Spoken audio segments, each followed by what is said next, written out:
Pergunto aos membros se há algum acréscimo ou retificação a ser feito na pauta da última sessão. Não, senhora. Aprovado.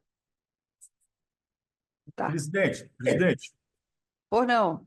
presidente, vamos fazer o seguinte, vamos julgar os dois primeiros processos, que a gente dispensa o desembargador Velto, e aí Tá. fica só eu, a senhora desembargadora Ariana, com o restante da pauta. Tá certo, desembargador. Era isso que nós já tínhamos Entendeu? sugerido. O primeiro processo da pauta, ele foi pedido sustentação, né? Não é isso? Ele está presente? Bem, desembargador Paulo Velho, nós temos o costume, eu vou encaminhar esse processo para a pauta virtual. Tem feito quando o advogado não se faz presente. Você pode julgar logo esse, ele não quer? Bem, Julgar logo. eu posso julgá-lo, mas porque é só um, mas quando tem muitos, eu mando para a pauta virtual, porque os advogados todos pedem isso e nos fazem É presente. aquela tese que a senhora deve É. bancar assim. Tá bom, vamos logo julgar. Eu vou apregoar o processo, é a apelação 0800-823-15/2022, que tem como apelante Maria Lúcia Guajajara, apelada Banco Bradesco S.A. É um processo da minha relatoria. Como não tem aquele que pediu sustentação não se faz presente, eu vou direto para o julgamento. Trata-se de apelação civil interposta por Maria Lúcia Guajajara contra a sentença proferida pelo juízo da comarca de Amarante, que julgou parcialmente procedente o pleito autoral, determinando a restituição em dobro de valores descontados indevidamente, mas indeferiu o pleito de indenização por danos morais. O recurso limita-se tão somente a contestar o fato ou recorrer do fato de não ter sido fixado danos morais. E também pede a majoração dos honorários sucumbenciais. Basicamente é isso. Nesse sentido, já que não há pedido de sustentação, eu estou indo direto ao voto, reconhecendo que, de fato, não há danos morais nesse caso. Porque, na verdade, o juiz julgou procedente no sentido de reconhecer a ilegalidade da cobrança de tarifa, e o banco não recorreu desse fato. Mas, de fato, as tarifas foram cobradas devidamente, mas não podemos entrar, já que o banco não recorreu dessa parte. O que a gente observa é que ela... Oi? O que se observa é que ela usou essa conta como se fosse uma conta corrente, como já tem reconhecido no CRDR, que nesses casos constitui como devida a cobrança dessa tarifa. E o dano morais, mesmo se reconhecido fosse, a gente vê que esse fato aconteceu há 2 anos atrás, ela somente agora ingressou com a ação, 2 anos depois, e se não bastasse tudo isso, apesar do direito ser sólido, no sentido de que as cobranças eram devidas, mas, enfim, não houve recurso, e a gente, usando tanto a Constituição Federal, que trata sobre as possibilidades de danos morais, como também, por não se tratar de dano em re ipsa, e mais ainda, porque, como disse, é uma ação que foi impetrada possibilidade. Não, mas isso era de menos. Importante é estar. Não, mas o importante é que está gravando. Mas, como dizia, no que diz respeito aos honorários, foi condenado em 10%, e a gente já sabe que esse é o tipo de ação formular. Existe um formulário, o trabalho é o mínimo possível, portanto, o 10% me parece compatível.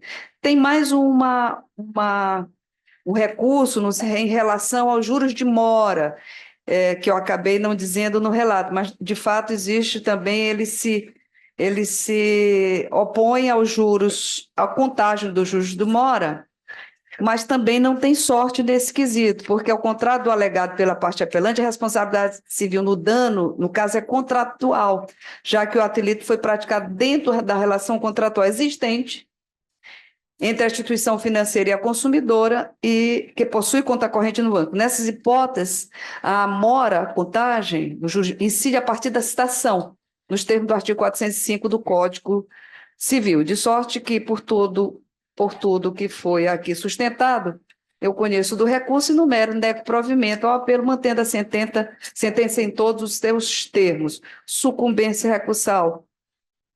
Considerando a sucumbência recursal da parte apelante, em obediência ao parágrafo 11º, artigo 85 do CPC, majora os honorários advocatícios devido à parte vencedora, para 15% sobre o valor da causa, considerando trabalho adicional realizado, que teve de realizar a parte vencedora. É como votos. De acordo, presidente. Doutora De acordo, presidente. proclamo o resultado pelo conhecimento e pelo desprovimento do apelo nos termos do voto da relatora. O sexto processo, Sueli, afinal de contas, ele participa, né? O sexto processo. Também é um processo da minha relatoria, e eu passo a pregoá-la. É a apelação 080-228466 de 2023, apelante Pedro Pereira dos Santos, apelado Banco Santander. Esse processo é uma apelação interposta em face da sentença do juiz Acor, que julgou extinto sem resolução de mérito diante da não cumprimento de diligências determinadas. Que diligências são essas?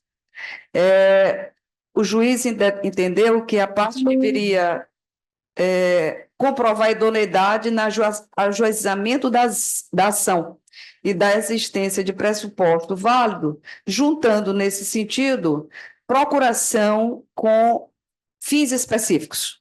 A procuração em tempo estava atualizada, mas entendeu o senhor juiz de que era necessário juntar uma procuração com poderes específicos. Nesse sentido, a gente tem entendido, apesar de entender a preocupação do colega, mas que não podemos também atropelar a lei a esse ponto. A jurisprudência do STJ não abre esse espaço, a meu juízo, usando o poder de cautela, não chega a esse ponto. A procuração atualizada nós temos reconhecido como possível a exigência, a partir de 6 meses, mas não com poderes específicos, não é uma exigência legislativa. Por tudo isso, a gente está conhecendo e dando provimento ao apelo para anular a sentença recorrida e determinar o retorno dos autos para regular o prosseguimento do feito, é como voto, senhor desembargador Paulo Velto. Como Presidente, eu vou acompanhar Vossa Excelência. Eu também, assim, no comum dos casos, penso que essa deve ser a solução mesmo. Eu também vou. A questão aqui, que eu vou botar apenas a título de legiferenda, para a gente pensar, é que eu tenho notado da preocupação dos colegas lá em primeiro grau é de conter essas demandas específicas de empréstimo consignado. Eu estou, assim, muito surpreso, desembargadoras, com relação à quantidade de processos. Nós estamos hoje praticamente julgando esses casos. A gente se transformou, na verdade, numa corte de empréstimos consignados. Então, assim, tem algo acontecendo aí e que tudo leva a crer que nós estamos sendo instrumentalizados por demandantes que criam demandas artificiais. Então, assim, eu vou acompanhá-la, mas eu confesso que eu estou inclinado a mudar meu posicionamento quando eu notar que o juiz fundamenta a decisão. Esse caso aqui, por exemplo, salvo engano, é lá de Vitória do Mearim, não é? O juiz é aquele Aurimar, salvo engano, Ele menciona que ela tem várias ações, inclusive em outros municípios. Quer dizer, tudo levando a crer, desembargadora Eliana, que essa aqui não é uma demanda sincera. Isso aqui é uma ação... Desembargadora Sônia até usou uma mas formulada. Agora, por outro lado, eu também compreendo que o que você está dizendo está corretíssimo, né? Num caso comum, nós jamais iríamos exigir isso, porque os poderes da cláusula adjudícia são suficientes para esse tipo de demanda.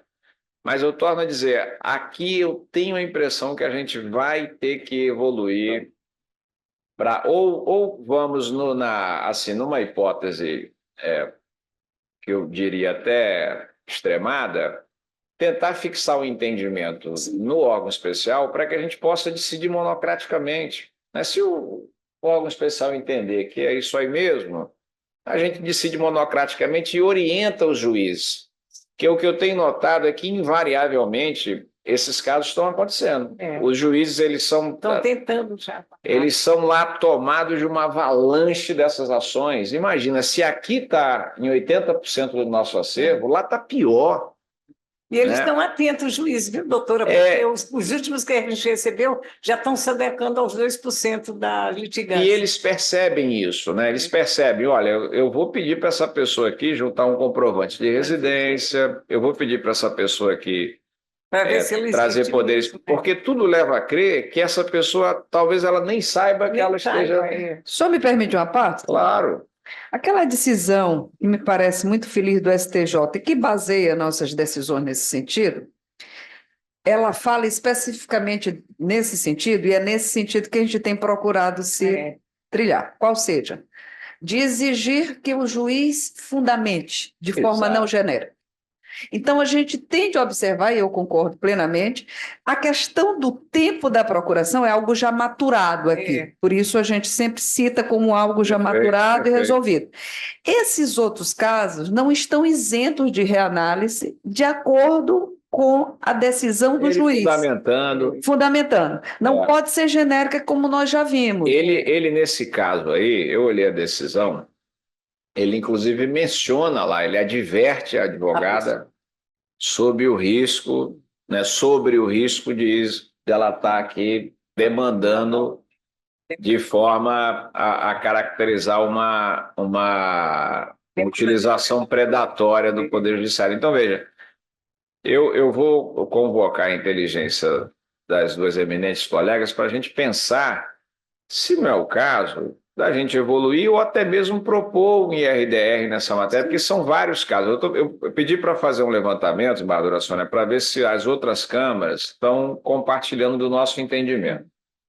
Eventualmente, se houver divergência, talvez seja interessante o órgão especial definir um entendimento e nós vamos aplicar monocraticamente. Monocraticamente. A gente não precisa mais botar isso em plenário virtual, nem trazer para cá. Eu acho que a solução é essa. Agora, a gente já fez um levantamento, percebe que a coisa os colegas caminhando para isso aí. Tem uma certa maleabilidade. Eu me considero até mais dura nessas exigências. Porque, olha, eu vou chutar um número, evidentemente, mas a olhos vistos se percebe que de cada 100 processos desse aí, sem brincadeira, 2 são demandas reais. Pois é. A gente assim, tem que... a olhos, não com estudo, pesquisa, estatística, mas a olhos, você pode... Eu raramente... Tem nomes que uma a gente demanda vê legítima. assim, Maria José Barbosa, que eu tenho decidido a monocraticamente. Pagador Paulo, tem uma questão aí, eu queria também deixar aqui um registro, é que essa questão dos financiamentos, de certa forma, de uns anos para cá, houve uma terceirização muito grande. Se você verificar a quantidade de escritórios que tem os bancos, né, terceirizando a possibilidade de o cidadão ou a cidadã, correspondente bancário, tomar dinheiro emprestado é muito grande. Então, não há aquela cautela. Eu concordo com você, não há cautela, na verdade, com relação à formalização do empréstimo. Se a gente verificar, às vezes, o próprio banco também, ele deixa de tomar aquelas medidas mais assegurativas com relação a financiar com as formalidades. E aí a questão dos contratos, a assinatura hold, que a lei pede. Doutor Francisco, deixa eu só discordar um pouquinho do senhor, porque isso aí eu vejo há anos, porque eu era da 10ª Vara Civil. Né? Eu concordo com o senhor que no começo, realmente, os pastinhas, como eles chamavam, deixavam muito a desejar na regularização da contratação. Concordo. Só que os bancos se viram envolvidos de uma forma tão grandiosa nesse processo, que eu me lembro uma coisa que eu nunca esqueci, que quem me contou foi meu cunhado Pedro Fernandes. Pedro Fernandes era deputado federal, e ele foi me contar o seguinte, que ele foi a São Paulo falar na Febraban. E lá, o pessoal do banco disse para ele que a pior praça do Brasil era o Maranhão, por causa das fraudes de empréstimos patrocinadas por consumidores.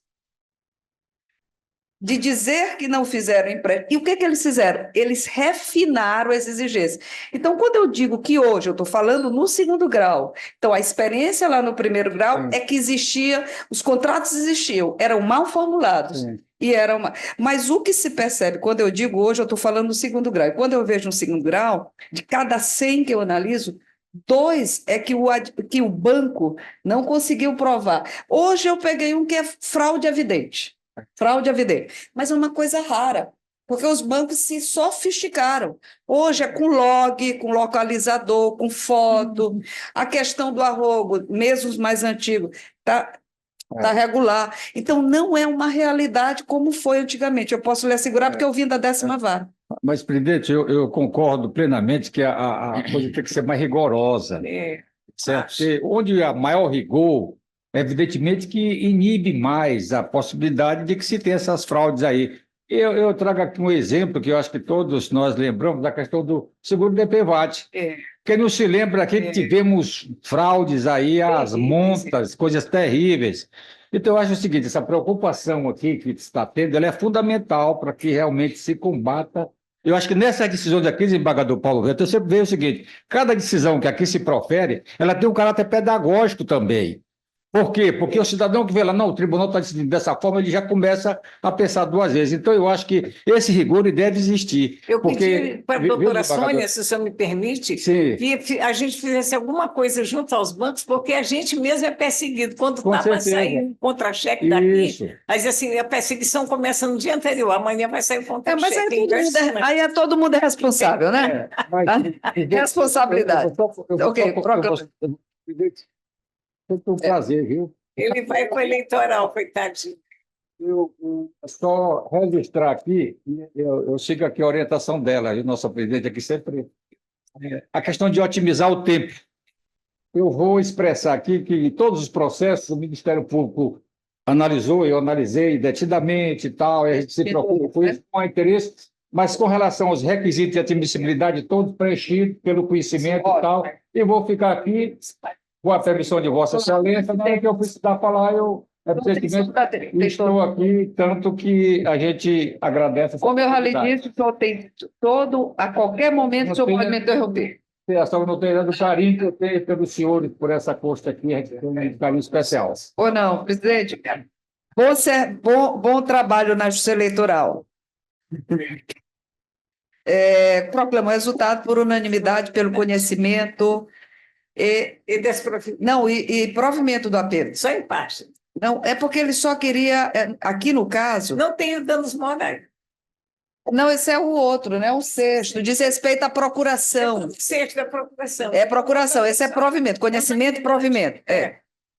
Por unanimidade, ok? Agora vamos voltar ao leito natural dos processos. Aí...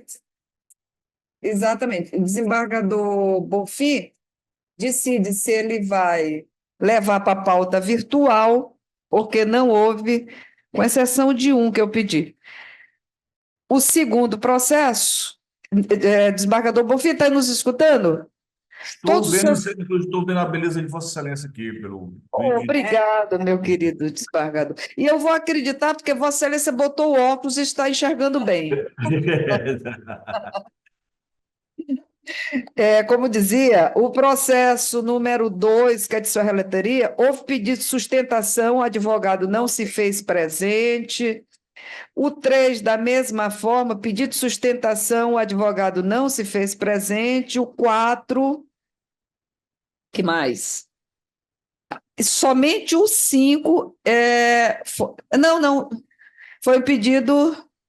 Pedido de sustentação também, os 5. Todos foram pedido de sustentação. Vossa Excelência quer julgar ou vai para a pauta virtual? Senhora presidente, como eu havia, no tempo que participava dessa Câmara, a gente tinha combinado que fez um destaque para sustentação e não comparece, pauta virtual deles. Como? Pauta virtual.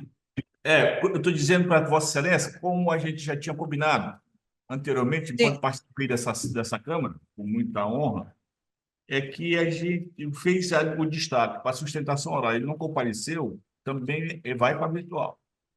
Eu continuo concordando. A gente só fez aqueles outros 2 porque o desembargador Paulo é novato na Câmara para a gente firmar entendimento, é só para isso. Mas, no mais, eu vou sempre mandar para a pauta virtual. Entendeu? Mandar virtual, porque senão não deixa para lá. Então, senhores, era somente isso que nós tínhamos para hoje. Agradecimento. Tem alguma divergência? Tem. Tá, então eu vou fazer rapidamente o sorteio para quórum estendido. Nós já estamos aqui com o sorteio virtual. Também é bom. Coisa antiga, né? Só o sorteio. Presidente, vamos fazer também falei com a Sueli, Sim. porque as outras câmaras, todas elas já têm nós estamos no aplicativo, para que a gente não faça isso dentro de urna, entendeu? Porque o pessoal já está advogado reclamando e tal. Entendeu? Isso que ela vai fazer agora. Agora nós estamos virtual. Pode fazer. Primeiro sorteado, desembargador Luiz Gonzaga, pelo sorteio virtual. Segundo, desembargador Belchior, o nosso cantor. Ah, tá certo. Registrada e ata, mais uma vez agradeço a presença de todos. Vamos continuar agora cada vez mais com as sessões mais rápidas, porque a gente já tem um entendimento, né? Já firmamos. Já firmamos vários entendimentos. Enquanto o desembargador Paulo está firmando os entendimentos dele, a gente vai fazendo uma coisa mista, para firmar entendimentos. Tá. Mas, no mais, senhores, uma boa tarde e um bom resto de semana.